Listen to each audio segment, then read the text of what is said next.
Touchdown! Edinburgh! Struggle is real. Whoa!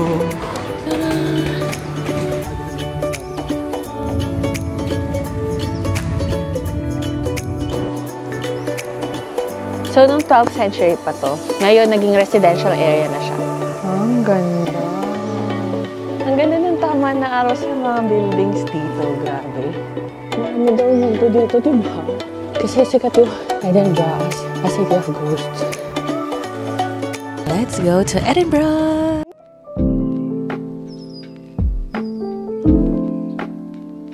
Hi guys! So today we are headed to Edinburgh, Scotland. Dito tayo ngayon sa train. We are riding the Avanti train.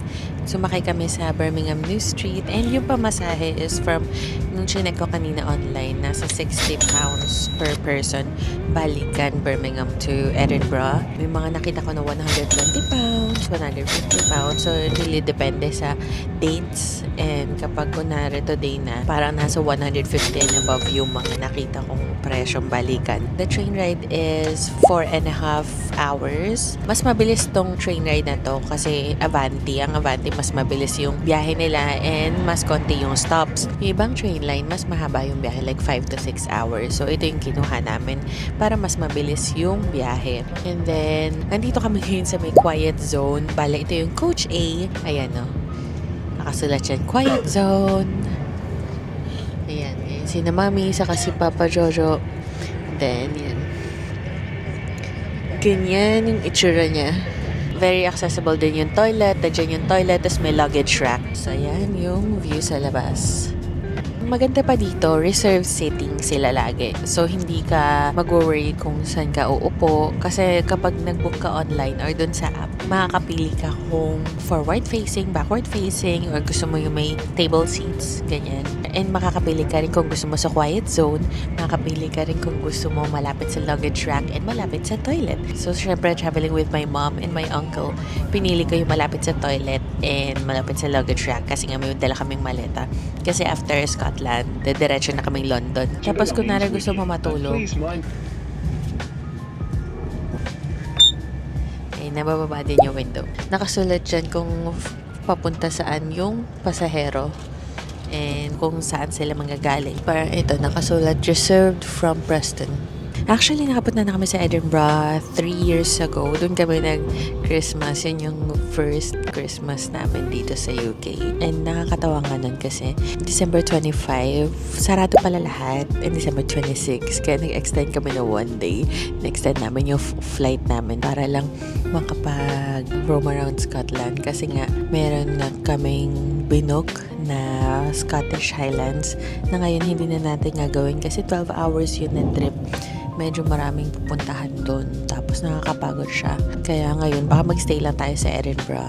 I-explore lang natin yung city center or yung capital ng Scotland.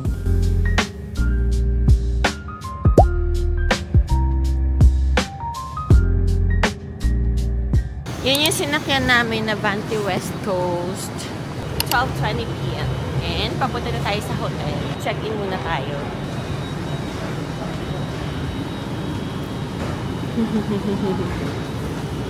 So, yan yung Waverley Edinburgh Station. Kaso, ang problema dito kami Tapos siguro mag-story ito. struggle is real. Kasi 4-minute walk lang yung hotel namin sa station. Pero, puro hagdan. May isang way, layo na iikutan. So, dito kami ngayon. Whoa! Struggle is real. So, this is Ibis Hotel.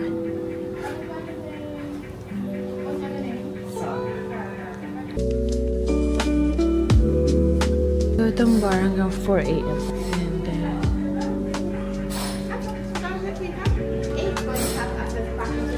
nandito na kami sa hotel. Nakapag-check-in na kami dito sa Ibis Hotel, Hutter Square. And kapag member ka dito, pwede mag-early check-in or magbabayad ka ng £10. They will give you a choice kung magpapamember ka sa Accor membership or magbabayad ka ng £10. Kasi ako, I've been a member since 2018. sa Accor. So, nakapag early check-in naman kami. So, we got 2 rooms, 1 twin room and 1 double room. Nandito kami sa 3rd floor. So, let's do a room tour. So, pagpasok mo, ito na ang banyo. Ang CR, simple lang. And toilet, and then shower area.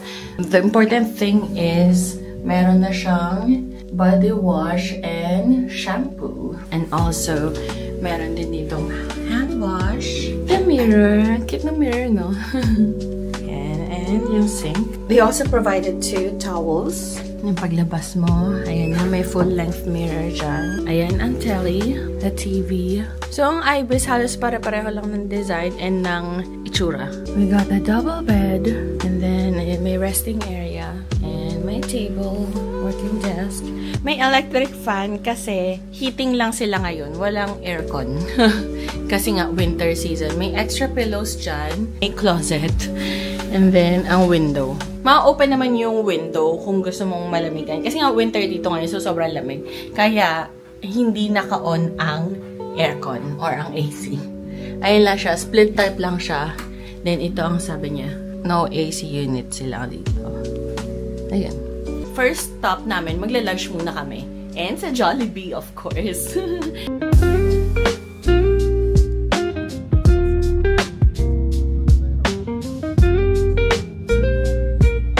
Lunchtime! Kakain tayo sa Jollibee!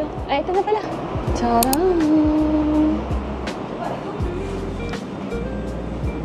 Jollibee for lunch. Jollibee spaghetti, fish mango pie, fried chicken. Yeah. Andito na kami sa Edinburgh! Ayan. And we're in front of Johnny Walker. What do you call this? Johnny Walker. Johnny Walker Experience. Pag pumasok ka dyan, may bayad lang kasi. I'm not sure how much, pero research ko na lang. Then ipopost ko dyan. Inom kayo ng whiskey, and then merong mga activities, ganyan. Ay, magnet siya! Gumana siya. Ang saya. Tara! Edinburgh! Ang galing mo. World's smallest whiskey bar. Ang cute! Tara! Ang ganda, diba? Ang saya, may araw.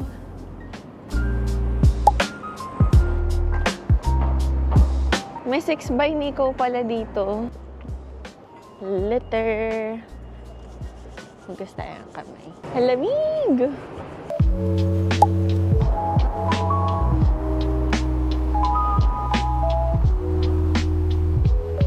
So guys, yung pupuntahan natin, yung Dean Village. Dati siyang home for the monks. Ang ganda! Wow!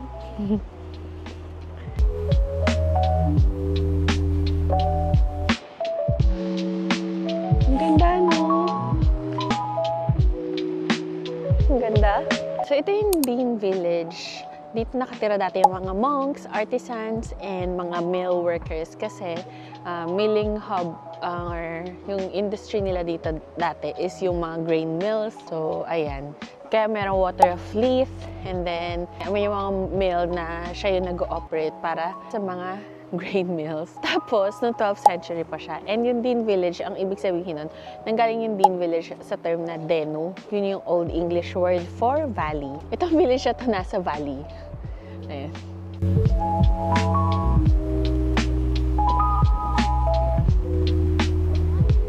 So, noong 12th century pa to, ngayon naging residential area na siya. Tapos ang Edinburgh pala is one of the most haunted cities in the world. May mga ghost tour dito.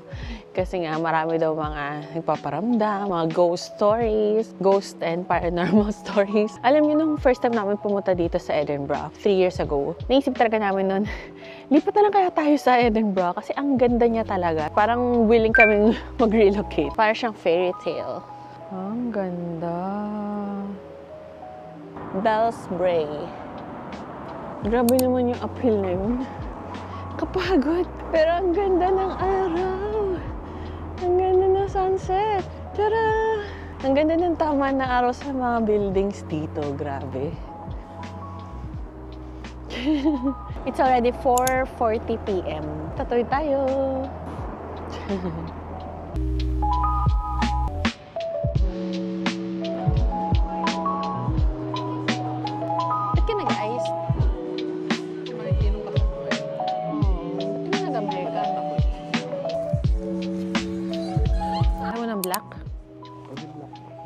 Nasa Primark kami ngayon. Primark! Bili kaming gloves ni Pajo. Ayan na yung mga ganyan. 5 pounds lang. 1 pair.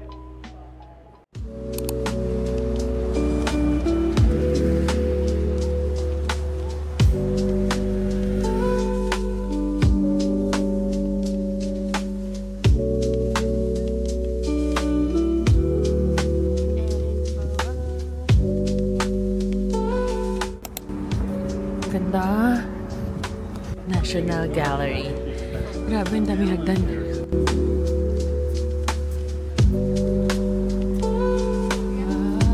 Wow. Craig's Close. Naman Anchor Close. Ang cute nito. 9.99. We love Scotland. Souvenir shop. Ay, magkano ba yung mga to?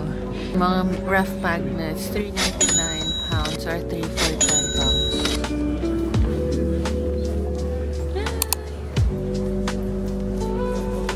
Meron din dito katabi ng ano. I love. Ito, pure Scottish. Parang yung Cambridge din. Royal Mile. More Bakehouse. Yun daw yung masasarap na tinapay, sabi sa TikTok. Tama ba? Ay, grabe yung merang mo. Gusto ko ng merang, babe. Ayun na. Guinness cake. Ito guys, oh. Sarap. Parang wala na sila masyadong tinda. Gabi na kasi. Yan na lang. Bumili kami ng cronut, 350. And isang merang. Cornish pasty. Thank you. So, balik na tayo sa hotel. Katabi niya lang yung hotel namin. Which is the Ibis Hotel. Pero ano to Piper's Rest? Ay, it's a pub. Yan yung sa labas ng hotel. Oh, ba't naglaan kasi? Pasok na tayo. It's already 5:28 p.m. Uwi muna tayo. More! So, try na natin siya. Try natin yung cronut. So, ang cronut is donut na croissant pala siya. Tapos, try na natin yung meringue.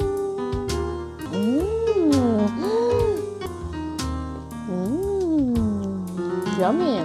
I recommend it. Grabe, sobrang sarap nito. Meron siyang ganyan, no? May chocolate pa siya sa loob. And we're back sa labas! It's already 8:30 p.m. and natulog lang si Ivan ng mga 2 hours. Tapos ngayon, dito na ulit kami sa labas. Sa labas ng hotel namin may ganito, City of Edinburgh tours. Meron sila ng underground historical and underground ghost tour. Yan yung price. Meron din silang paranormal tour. Yan yung mga time slot din. Maybe yung abot pa tayo sa 9:15. So, we're here sa Royal Mile, Hunter Square. So, this is, ano nakasulat dyan? Ayan, tignan natin yung information para naman may alam tayo sa sinasabi natin, ano? So, nasa Old Town tayo.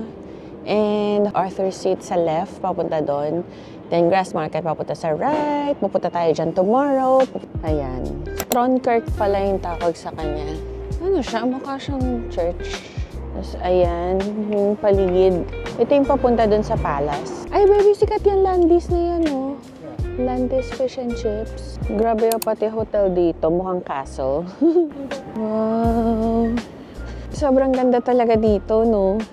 So, papunta kami sa end ng Royal Mile. Sa kabilang side, yung Holyrood Palace. So, dun daw nakatira yung mga monarch or Scottish monarch. Hindi ko lang alam kung until now doon pa rin sila nakatira. Parang mga 6-minute walk lang naman yun. Ang tahimik na dito. Super. Parang halos wala ng tao.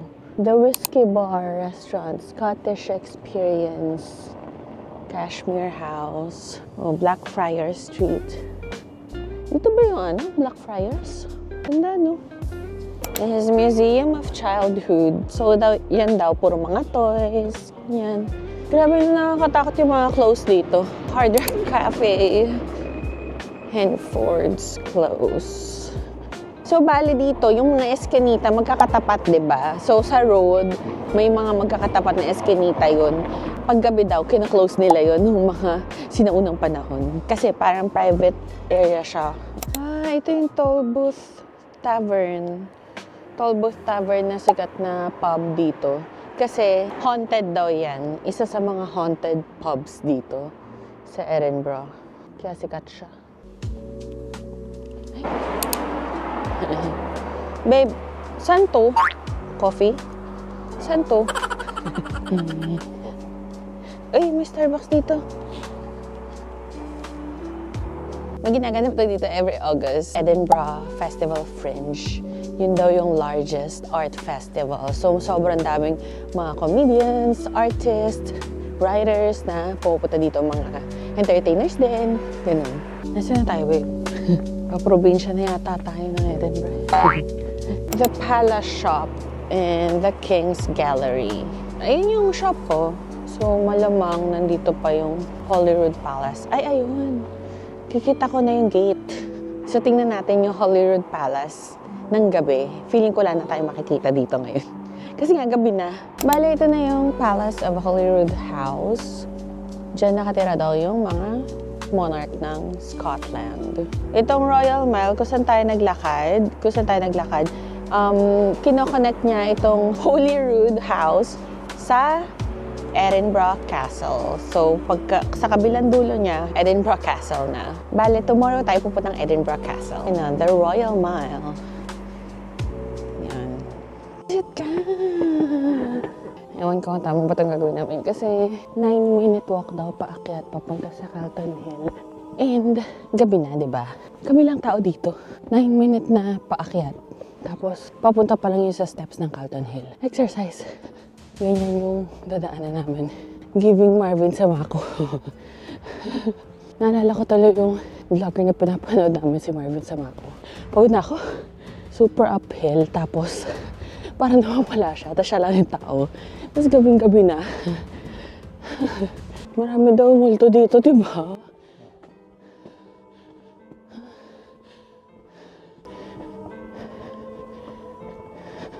Bakit ng Calton Hill? Kaya natin to. Dito ba talaga tayo nag-hike ko sa maraming multo, no? Kasi sikat yung Edinburgh as a city of ghosts. Pero walang ilaw. Katakot. Alam mo yun, ninenervyos ako habang umakit kasi baka may multo. Ay, hindi tayo nagsabi ng tabi-tabi po. Paano yung English yung tabi-tabi po? Side, please. Side, please. Ayan. Buti naman may liwanag na. I almost backed out. Buti pinilit mo ko ba yun? That's the main road and welcome to Calton Hill. Rubbish. So, ito raw Calton Hill, 160 steps. So, good luck. Ito na naman po tayo, no?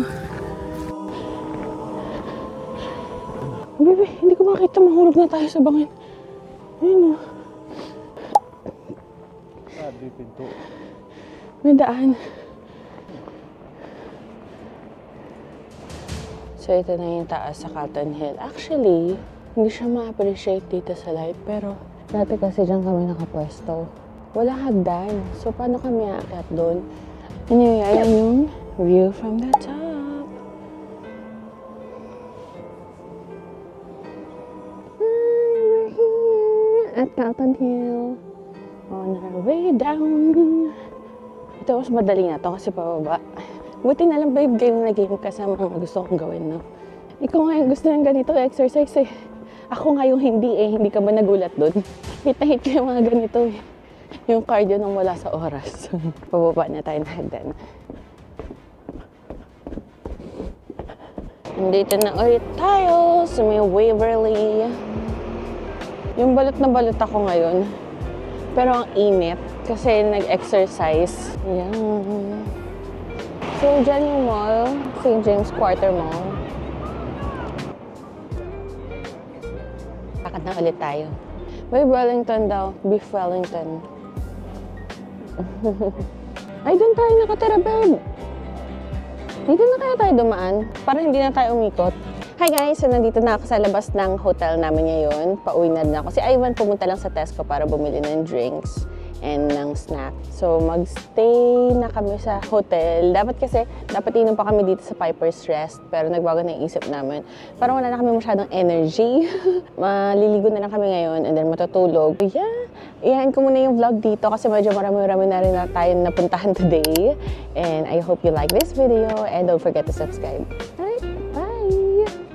Good night!